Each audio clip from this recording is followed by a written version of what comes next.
I'm welcoming viewers around the world, viewers in Massachusetts, and viewers all over the social media. My name is Ronald Bernard, and I'm presenting the show called Dialogue with the Candidate. Dialogue with the Candidate is the show that MCTV is bringing to the community in order to bridge the gap between whoever running for office, the candidates, and the voters. So we have election coming up soon, next week in November, on November 2nd.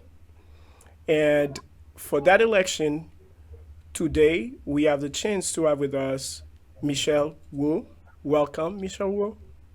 Thank you. Thank you for having me. Thank you for being on our platform. And it's your first time on our platform, and we would appreciate Second time. second time in our platform, I'm sorry.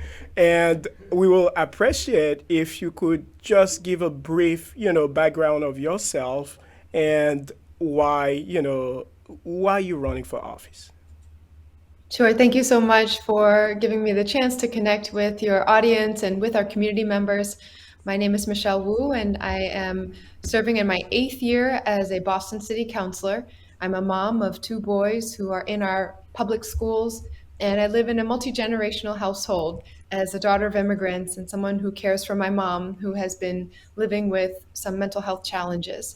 And so in Boston, I have had the chance to raise my sisters while my mom was struggling, to live in a 2 family home with my family in multiple generations, and to serve this city. And I know that over the 8 years I've been on the council and working for Mayor Menino and City Hall before that, that it is possible for Boston to do big things when everyone is at the table. And so I'm running for mayor to take on the big challenges, to build a multi-generational, multilingual, multicultural campaign that really reflects all of our communities, and to plan for that future of a city that will truly work for each and every one of us. Well, thank you, for the introduction. And our dialogue today, we're gonna focus on four aspect like subject. We're gonna talk about racial gap, job and housing, health and school. So the first, let's say, question in the dialogue would be: is racial equity in Boston a systemic issue? If it is It is so, let me say it again. Is racial equity in Boston a systemic issue? If it is so, are you going to introduce a new policy to address it?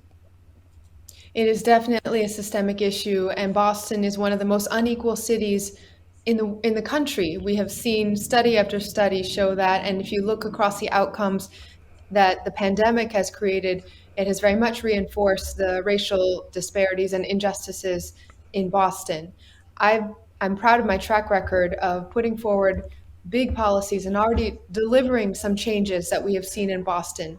Starting from 5 years ago, I partnered with then Councilor Ayanna Pressley to look at the way that city government was spending our contract dollars. More than $660 million goes for contracts paid for by City Hall, but at that point initially, before our legislation, there was far less than 1% going to businesses owned by people of color, less than 1% going to Boston residents as well.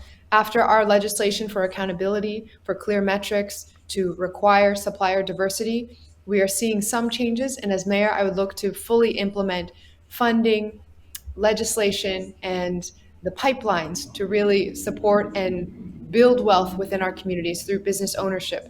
Home ownership is another big piece of this, of the racial wealth gap. And I'm looking to immediately put $200 million of our federal relief funds to housing stability and boosting home ownership, including increasing down payment assistance, and particularly getting these funds out to Black and Brown families, immigrant families, first generation home buyers, so that we can ensure stability in our communities. Okay. As you mentioned about those kind of framework you're gonna try to implement. So I would like the viewers also to understand, like in terms of policy, like the time framework for implementing a policy. So would you mind to explain to the viewers like the time frame for a policy to be implemented? Sure, it depends what policy it is. Legislation can sometimes take a little bit longer, and depending on if it just goes through the city or through city government and state government. And so we need to be doing everything that we can, and particularly focusing on what is fully within the control of city government. Within my first 100 days, we'll create a purchasing plan that will help our small businesses know what contracts are available at what points of time for our local entrepreneurs and Black and brown businesses to bid on and to get these contracts. And we'll continue investing money directly into community, pushing for liquor license reform, pushing for changes to home ownership so that we continue to support and help stabilize communities and create a thriving neighborhood in Boston. Well, talking about the communities, I am originally from Haiti. So, Massachusetts is the third Haitian they immigrated in. So, most of them, they live in Boston.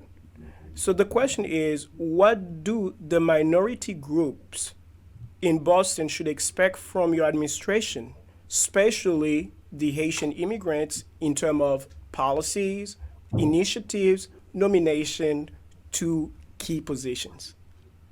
Yes, I am, as a daughter of immigrants, focused every day on making sure that we take down barriers for communities to connect with government, that we meet each family and each person where they are in our city, and that we have representation across every part of our city government and power structure. And so that means building a cabinet that is diverse and representative of the city. That means ensuring that we continue to remove barriers. I was proud to pass a language access ordinance early on in my time in city government that would guarantee translation and interpretation, and we must continue building on that. And it also means following the lead of community-based organizations who truly have the contacts and the trust of communities as we are looking to partner and deliver change following the needs of our residents on the ground. Okay, I'm reminding all the viewers you are listening to Dialogue with the Candidate. Dialogue with the Candidate is the show that MCTV is bringing to you to know who's running for office, to know about their agenda, and you can make informed decision. So now we're gonna go to the second part, like subject. It's about job and housing. The question is that do you or will you have a target number of job creation under your administration? Would you have something like that? So I want to think about the type of jobs that we're creating and the industries that we are building connections to. Madison Park is our only vocational technical high school, and it needs a lot more investment. We need to be ensuring we are pushing for life sciences, green technology, the care economy, healthcare, higher education, all the industries that are bringing jobs to Boston should be directly plugged into our local community members, and city government can play a big role in building those workforce development pipelines. Okay, in one of your debates, you linked job opportunities to housing affordability.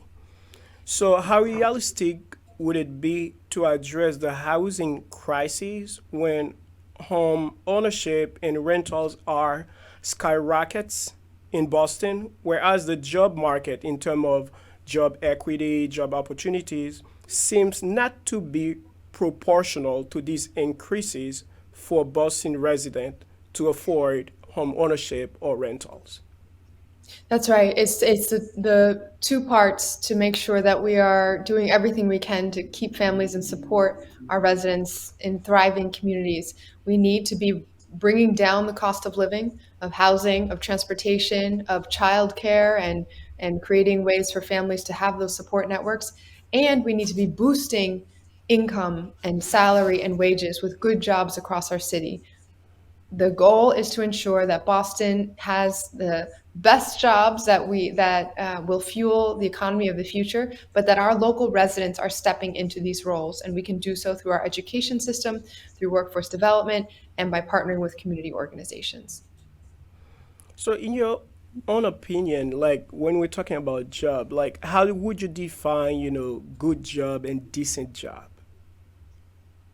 There should be fair wages so that people don't have to work multiple jobs to feed their families. One job should be enough. There should be benefits so that you know you're protected with health care and with other protections. There should be safe work sites so you don't have to worry about making difficult decisions and choosing to put yourself in a dangerous situation. And there should be a mechanism for professional development and for moving up in your career. And the city of Boston should be creating those career pathways that reflect all of these things. I've already said that as mayor, I will appoint a cabinet level chief of worker empowerment who will ensure that we can concentrate on these issues and coordinate citywide. Okay, thank you. And now we're gonna talk more about health issue, and we're gonna focus more about mental health. In your observation, due to the pandemic, should the city of Boston expect an increase in mental illness cases? If so, what is your plan to support institutions that serve individuals with mental illness? We already are seeing this across all generations, and we feel it very much in our school system with seniors, with families who have been struggling for so long to put food on the table and take care of everyone's needs during the pandemic. And so we need to be investing more in mental health supports and using every place that we touch people's lives through schools, through public housing, through the Boston Public Health Commission.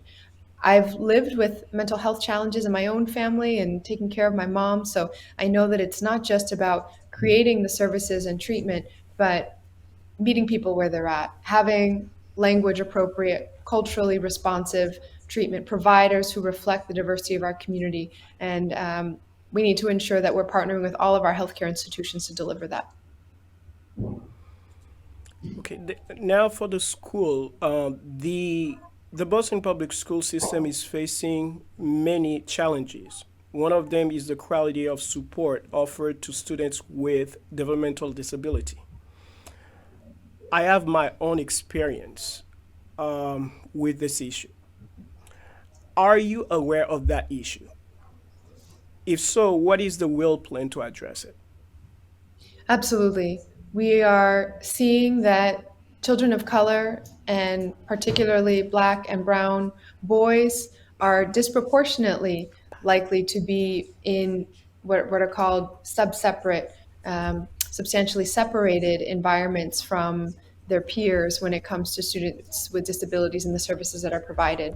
And so we need to end the school to prison pipeline. We need to end push out of our young people of color. And so the disciplinary um, metrics across our school district need to be very closely monitored from an equity lens and continue implementing changes. And then we need supports early on for special education and for the process of early intervention and targeting services. Okay, thank you. And we have a last question for you. And the last question is, what is your message to the Haitian community?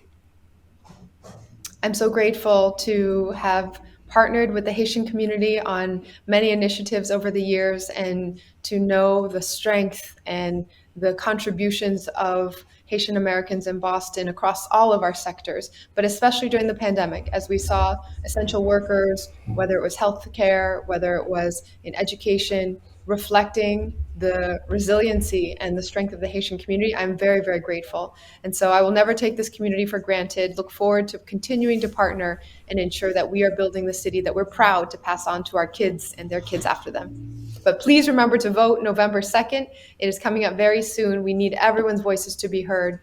Early voting is already underway across the city, and look forward to just a few more days, actually a week from today, when we will see the city of Boston stepping into a new part of our future. Well, thank you, Michelle. We're very glad you've been in our platform today. And all the listeners, I am Ronald Bernard, and I've been presenting the show called Dialogue with the Candidate. Thank you. Thank you. Okay. Bye.